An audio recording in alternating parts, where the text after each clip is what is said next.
Hellblade: Senua's Sacrifice. We did the cover story earlier this year. Very exciting. I guess it was Reeves and Cork that were on that trip with me. But Joe, you reviewed it. JV, have you finished it? No, I haven't finished it because I had 3 reviews to do. Okay, everybody else. Hey, look, I don't know. Look, I'm not accusing. But the rest of us have played a bit of it. Joe, you came in higher, and I think the industry came in higher in that game than I was expecting. What did you think of it? First of all, I'm curious. Why was that a surprise for you? I thought there was going to be more of a chasm because they flipped back and forth, and the team, it seemed like, was divided about whether or not to even call this game a spiritual successor to Heavenly Sword, the first Bullet Heaven game. But I thought people were going to be going in expecting that and expecting more of just a basic stylish action game, and then get into it and realize it's more abstract, more artsy. Some would say more of a walking sim during certain areas than maybe some people would expect. It's less gamey than I thought maybe a certain community was hoping for. Yeah. But it seems like it has found its audience and people are enjoying it. Yeah. And I think all of those things that you say are fair reservations. Yeah. About Hellblade. It is not a spiritual successor to Heavenly Sword in any way. I mean, like, despite Ninja Theory's sort of reputation for combat in games like that, in games like DMC, and Disney Infinity Star Wars. Yeah, and that actually. And Fight Back. Shut up. Okay. So the point being is that while this game does have a combat system, it is not the star of the show. And in fact, I think does more to hold the game back than it does to contribute to it. From what? What's the star of the show? Okay, so what actually kind of based on some of the things we were just talking about with Observer and Layers of Fear. Let's just play those clips again.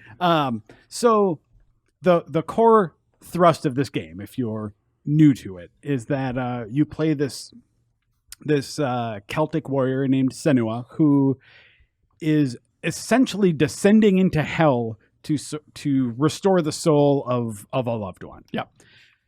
Except instead of this being a sort of typical hero's journey, because that whole setup sounds familiar, is the real centerpiece of the whole thing is that Senua suffers from like mental psychosis. So this casts doubt on everything you're doing, everything you're seeing, and they try to convey they being Ninja Theory, like through various elements of the gameplay and like your physical experience of playing the game, try to convey this degree of sort of like struggle or uncertainty with mental illness. Yeah. Which sometimes results in this not being super fun as a game. The creative director, it's the first time I've ever gone on a cover story where the creative director explicitly said, "Oh no, this game isn't fun." Yeah. Or it's like, oh, okay, well, this is something new for a video game. And I think that's fair. But I mean, like, you know, is all art fun? Yeah. And that's, I think this game really straddles that line between being a sort of like interactive art piece and being a game that you want to play. It reminds me in some ways of like Suda 51 games in that sense too. Oh, interesting. You What a know, weird comparison. I brought, you know what, this is a quick aside on that point, is I was reminded of Shadows of the Damned playing this game at certain points, which is like, was not something I expected to walk away with and be like, oh, I remember Shadows of the Damned, that was fun. Anyway. Yeah. What about it exactly? Well, in that sort of descent into hell, in a lot of ways, that's what Shadows of the Damned is about too. And even there's some visual overlap there. You know, some of the environments kind of remind me of one another. And I love Shadows of the Damned. That's actually like far and away my favorite Suda 51 game. And so, JV, you're an artsy MFer. It seems like you're less hot on this game. Well, I haven't beaten it yet. So, and I'm still like progressing slowly through it just because there's been a lot on my plate and I've been wanting to play other things. We get it. You're busy. You're busy. Yeah. I'm a busy guy. It just feels like such a slog right now, frankly. Like I think I'm still early on, but there's this bit in the game where you have to, one of the gameplay bits is finding patterns in the environment and like aiming your cursor at it and like trying to match up patterns, and you're just walking around the environment doing that, and that's just not. I don't like that, and I don't like the combat that much. I know the combat, like you said, isn't the star of the show. That is not the purpose of this game. I totally get it, but that's also a chore, especially when I think of like the other great combat systems that Ninja Theory's put together, like the one in their DMC reboot. It's tough to make a great combat system with no UI. Yeah, It's also a mission statement for this game is to keep it very pure and immersive. But it's not a game that I hate. I think it's beautiful and to look at. Like it is every time you see a character model's face, it's like, oh wow, okay. The environments are great. It just feels kind of like a slog right now, and I'm going to push through it because everyone's so hot on it, and I want to see like how it all comes together. But it is not working for me right now. It's funny because I'm almost weirdly the opposite, because there are so many like you're not very busy. I just ignore my child and get games out of the way and stuff. But do you have a kid? I do. Have I mentioned her before? She's really into Hellblade, by the way. She loves Senua. I feel like it's way like I'm enjoying kind of like looking around the environments and finding. I'm actually liking the combat as it's a way to just keep everything very active. Like because you kind of talked about like that walking sim idea of how a lot of the game is walking around and just sort of experiencing what Senua experienced, which I think we did really well. But I really like being able to actually have to do things like solve puzzles, and the combat is really oppressive, and like it getting through it feels good. I'm not really like the joy in quotes isn't really like learning the combos, but rather just like breaking through and finally like getting through all those enemies. And I'm having a good time. It's a good atmosphere, like the music and just the visuals of the enemies you're fighting. And the whispering is super effective. Like I really like having headphones. Oh yeah, definitely play it with headphones. Oh yeah, I do like that. We didn't even talk about that. Yeah, so like one of the ways this game sort of like tries to put you in Senua's mind is by having just these constant like whispers of like, you should go that way. Oh no, they're gonna get us. Some are positive, some are negative. Yeah, and like giving conflicting advice, and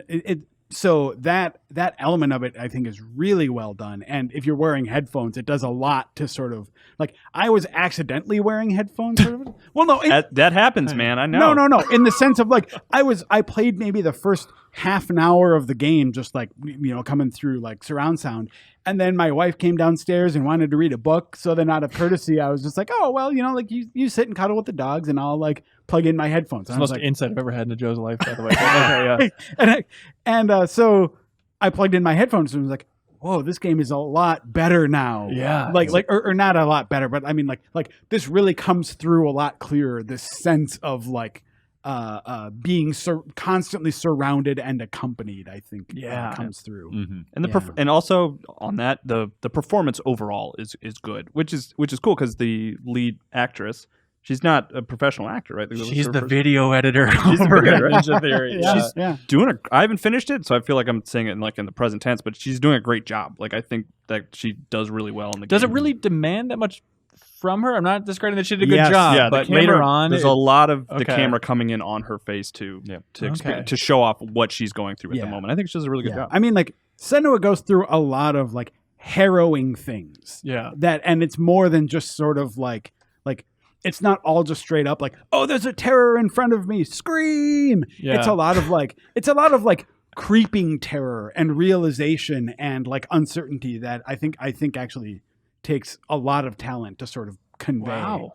I think that was really well done also. Yeah. Much like Sonic Mania, I'm glad this is a game being released. Like it really says a lot about the industry that something so bizarre can be cranked out. And hats off to Ninja Theory for pushing something so bizarre through their own system that they built up. Yeah, it's I like the idea of it so far. Like I really do. When I loaded up the main menu and it was just sort of like, oh, there's like no bells or whistles here, because usually like main menus, or at least for like a lot of these games are super flashy and whatever, but it just felt very old and sort of like buttoned down, and then it's almost like a game placeholder font. Yeah, exactly, kind of like placeholder font, and it's a suggestion that like here's what this game is. It's just very straightforward. We're gonna do something weird, and I like that. But a very pretty weird. Yeah. So as I was one more thing I want to say on this is that like so I played the game and wrote the review, and then after I did that, I wanted a little more insight into the, like I didn't want this stuff to sort of like taint my approach to the review. Love it, yeah. But I went back and like reread our cover story on it, and there are videos, right? Watched like there's an in-game documentary that they have about like how it handles mental illness and things like that. And one thing that I didn't totally I guess as a reassurance for people who are thinking about playing it but have maybe heard that this game was made on the cheap. it does not feel like a cheap game. No. And some of the tricks that they've done, I didn't even realize they did. The live action stuff? Like the live action stuff, I think actually works really well because it produces a sort of dissonance between the world that you're expecting to see and the world that Senua is seeing. So that did not seem like a cost-saving measure. That seemed like a deliberate, artistic choice. Yeah, it calls in question her perception of how she sees real people in the world. Yeah, exactly. It works. Or the fact that I didn't really even notice this until I finished the game, that Senua is basically the only character who has a fully animated face, and most of the other monsters you're running into have weird sort of pyramid head style masks or whatever. They look kind of like Ben Reeves in a weird way. We did a video during that month of coverage you can go back and find in the hub, which is fun, where they have we got Ben Reeves in the mocap suit and he's improving with the actress that plays Senua. Role playing as if he's an enemy in the game, and there's some very stupid stuff in there if you want to go experience that. That was excellent. I'm very happy with that. So we cranked out. But bottom line is that even though this is a relatively, I would say, compact and it's ambitious in a lot of ways, but it's not just it's not over the top, right? Yeah. Mm-hmm. It doesn't feel like a cheap game. Yeah, on that front though, I haven't looked into how common it is, but I cannot play it because it keeps crashing. About an hour and a half in on my computer, it's crashed 5 times now in this one area. I mean, that's how she sees it. Oh, that's I didn't part of think the about it game. that way. Oh my gosh, there's nothing You got wrong. Psychomantis. Yeah. What'd you end up giving it, Joe? I gave it an 8. Same thing Kyle gave Agents of Mayhem. As There we good go. as Agents of Mayhem. There we go. And Matterfall. Yeah. Oh yeah. Did Matterfall also get it? Yep. Is this just the 8 block? Welcome to the 8 block. Mm-hmm. Anything else, Joe? There is one other thing that I wanted to talk about. JV's talking about the combat being a little bit frustrating and things like that. And for me, as I was playing it, there was something that amplified that. And I talked about this before too, with your actual experience with the game sort of reinforcing its themes. And that's very early in the game, you are told that that there's basically this supernatural rot going up Senua's arm. Yeah. And that if you die too much, it's going to reach your head and the game's going to erase your progress. Now, do you want to spoil anything here? I don't want to spoil anything about that. But what I want to say is the perception of that happening is, I think, colors your experience with the game. Because sometimes if you're frustrated in combat because there are lots of guys around you and you can't quite dodge the right way and you end up dying, it feels unfair, and it adds a degree of maybe frustrating intensity to it. But at the same time, the perception that you're always in danger like that seems to be a goal of ninja theories to sort of to make this psychosis of Senua's more tangible to you as a player. Okay, yeah. Which, again, I guess I don't know, on a gameplay front, I don't know if that makes it a good game, but it makes it an interesting thing to think about. Okay. Yeah. You know? Yeah, So right on. that's what I want to say about that. Thank you so much for watching this excerpt from the Game Informer Show podcast. You can subscribe to the audio version and listen to new episodes airing every Thursday. We cover big games on the horizon, games that we've just reviewed. We have long-form developer interviews, a lot of fun stuff. So check it out every Thursday.